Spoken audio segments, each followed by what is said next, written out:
নবী করিম সাল্লাল্লাহু আলাইহি ওয়াসাল্লাম পূর্ববর্তী এক লোকের ঘটনা বর্ণনা করতে গিয়ে বলেন, আল্লাহ তাআলা তাকে সন্তান ও মাল উভয়টি দান করেছেন, কোনো কিছুই কমতি ছিল না তার। কিন্তু যখন তার সামনে মৃত্যু এসে উপস্থিত হলো, তখন সে তার সন্তানাদিকে ডেকে বলল, তোমাদের বাবা কোন ধরনের বা কেমন ছিলেন? তারা উত্তরে বলল, উত্তম। সে বলল, আমি কখনো কোনো ভালো কাজ করিনি। যখন আমি মৃত্যুবরণ করব, তখন তোমরা আমাকে জ্বালিয়ে দিবে। আমি যখন পুড়ে কয়লা হয়ে যাব, তখন তোমরা আমাকে পিষে ছাই বানাবে। এরপর যখন প্রবল বাতাস বইবে, তখন তোমরা আমাকে সমুদ্রে ছেড়ে দিবে।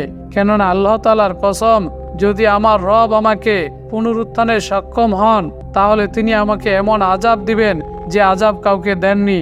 অর্থাৎ নিশ্চয়ই এই লোক এরূপ বলেছে আল্লাহ তাআলার সাক্ষাতের ভয় ও পেরেশানি থেকে, কারণ সে জানতো তার কোনো আমল নেই। যদি আল্লাহ তাআলা তাকে হাতের কাছে পান, তাহলে তাকে কঠোর এবং অসহনীয় শাস্তি দিবেন। তাই সে এর দ্বারা পুনরুত্থান দিবস ও হাসর নাসর থেকে পলায়নের ইচ্ছা করছে। তার ধারণা ছিল তাকে পুড়ে ছাই বানিয়ে তার ছাই সমুদ্রে নিক্ষেপ করা হলে সে আল্লাহর সামনে উপস্থিত হওয়া থেকে মুক্তি পেয়ে যাবে। কিন্তু সে জানতো না যে যেমনিভাবে আল্লাহ তাআলা অদৃশ্য থেকে মানব জাতিকে অস্তিত্ব দান করেছিলেন, ঠিক তেমনি পুনরুত্থানেও সক্ষম। এরপর সে তাদের থেকে এর উপর ওয়াদা গ্রহণ করে।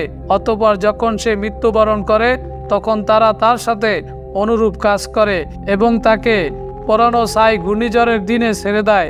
আল্লাহ তাআলা জমিনকে নির্দেশ দিবেন, তোমাদের মাঝে তার যে অংশ আছে তা তুমি একত্রিত করো। ফলে সে অনুরূপ করলো। তারপর যখন সে দাঁড়ালো, তখন আল্লাহ তাআলা তাকে বলেন, ও বান্দা, তুমি যে কাজ করেছো তা করতে তোমাকে কোন জিনিস উদ্বুদ্ধ করেছে? উত্তরে সে বলল, হে আমার রব, আপনার ভয়। এরপর এই কারণে তাকে ক্ষমা করে দেওয়া হয় সকল সৃষ্টি যে পুনরায় জীবিত হয়ে দাঁড়াবে কিয়ামতের দিবসে। কিয়ামতের দিবসে তাদেরকে তাদের অপকর্মের প্রতিদান ও তাদের মাঝে পার্থক্য করার জন্য একত্রিত স্থানে হাঁকিয়ে আনা হবে।